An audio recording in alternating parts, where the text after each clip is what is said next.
Subscribe कीजिए ध्येय IAS channel को और बेल आइकन को दबाइए लेटेस्ट वीडियो सबसे पहले देखने के लिए।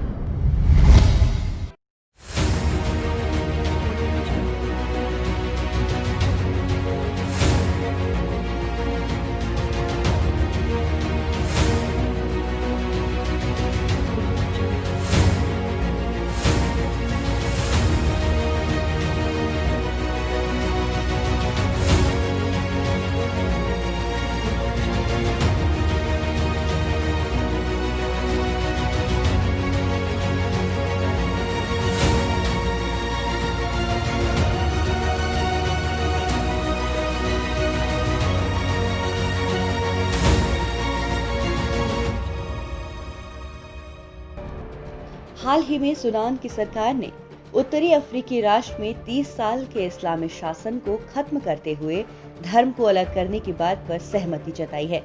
इसके मद्देनजर सूडान के प्रधानमंत्री अब्दुल्ला हमदोक और Sudan People's Liberation Movement North विद्रोही समूह के नेता अब्दुल अजीज अल हिलू ने घोषणा पत्र पर दस्तखत किए।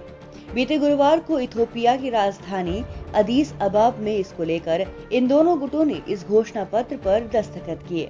इस घोषणा पत्र के मुताबिक सूडान के लोकतांत्रिक देश बनने के लिए जहां सभी नागरिकों के अधिकारों की बात की जाती है, वहां संविधान धर्म और राज्य के अलगाव के हिसाब से होना चाहिए।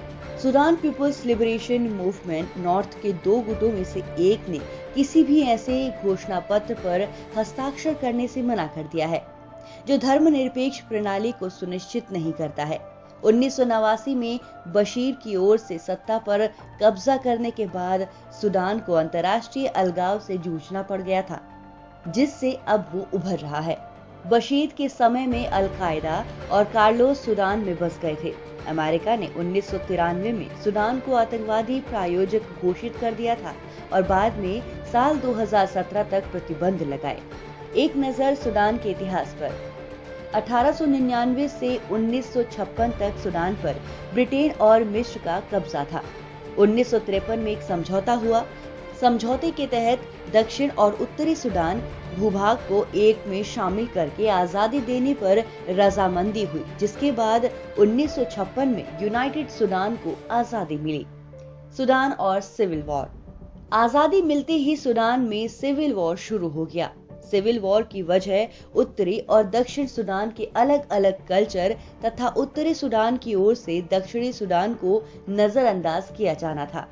दरअसल उत्तरी सूडान में अरब मुस्लिम बहुसंख्यक हैं, जिनका मुख्य धर्म इस्लाम है, जबकि दक्षिण सूडान में ज्यादातर ईसाई समाज है और यहाँ 50 से अधिक स्थानीय जनजातियां भी निवास करती हैं। इसके अलावा सूडान में मौजूद ज्यादातर तेल भंडार के दक्षिणी सूडान में होने के बावजूद भी उत्तरी सूडान ने इस पर कब्जा जमा लिया। दक्षिण सूडान में कोई समुद्री तट नहीं होने के कारण सारे तेल का एक्सपोर्ट उत्तरी सूडान से ही किया जाता था। तेल से मिलने वाले रेवेन्यू का अधिक हिस्सा उत्तरी सूडान में इस्तेमाल होता था। पहला गृह युद्ध 1955 से 1972। सूडान का पहला सिविल वॉर 1955 से शुरू होकर 1972 तक चला था। इसमें करीब 5 लाख लोग मारे गए। 1972 में एक शांति समझौता हुआ, लेकिन ये समझौता ज्यादा समय नहीं चला और लड़ाई फिर से शुरू हो गई। दूसरा गृह युद्ध 1983 से 2005। सूडान का दूसरा सिविल वॉर 1983 से 2005 के बीच चला था। इसे वॉर ऑफ इंडिपेंडेंस भी कहा जाता है। दूसरे सिविल वॉर के दौरान दक्षिणी सूडान को अलग देश की मान्यता देने पर सहमति हुई थी। दूसरे सिविल वॉर में करीब 20 लाख लोग मारे गए और 40 लाख लोग यहां से विस्थापित हुए। आखिरकार 2005 में उत्तरी सूडान और सूडान पीपल लिबरेशन मूवमेंट के बीच एक शांति समझौता हुआ। SPLA को 6 साल का वक्त दिया गया कि वो अपनी एक पॉलिटिकल पार्टी बनाए, जिसमें उत्तरी और दक्षिणी सूडान दोनों भागीदार होंगे। इसमें 6 साल के बाद एक जनमत संग्रह कराने पर सहमति बनी थी। 2011 में हुए जनमत संग्रह में 99% दक्षिण सूडान के लोगों ने आजाद मुल्क की मांग की, जिसके बाद दक्षिणी सूडान आजाद हो गया। दक्षिणी सूडान के अलग होने के बाद भी परेशानियां खत्म नहीं हुई। सूडान के पश्चिमी हिस्से में नया गृह युद्ध शुरू हो गया। इस दौरान बशीर ने प्रदर्शनकारियों पर जुल्म ढाया। राष्ट्रपति बशीर पर कई आरोप लगे। अंतर्राष्ट्रीय अदालत ने मामले को संज्ञान में लेते हुए उनके खिलाफ गिरफ्तारी का वारंट जारी किया। इस दौरान बशीर ने देश में हुए 2010 और 2015 के चुनाव भी जीते। इस दौरान उनकी अंतर्राष्ट्रीय यात्राओं पर रोक लग गई, लेकिन इस प्रतिबंध के बावजूद बशीर ने मिस्र, सऊदी अरब और दक्षिण अफ्रीका की यात्राएं की। आइए अब जानते हैं कौन है ओमर अल बशीर। ओमर अल बशीर पूर्व सेना अधिकारी हैं। ओमर अल बशीर 1989 में सेना के तख्ता पलट के बाद सत्ता पर काबिज हुए थे। सूडान में बीते 30 सालों से उमर अल बशीर का शासन था।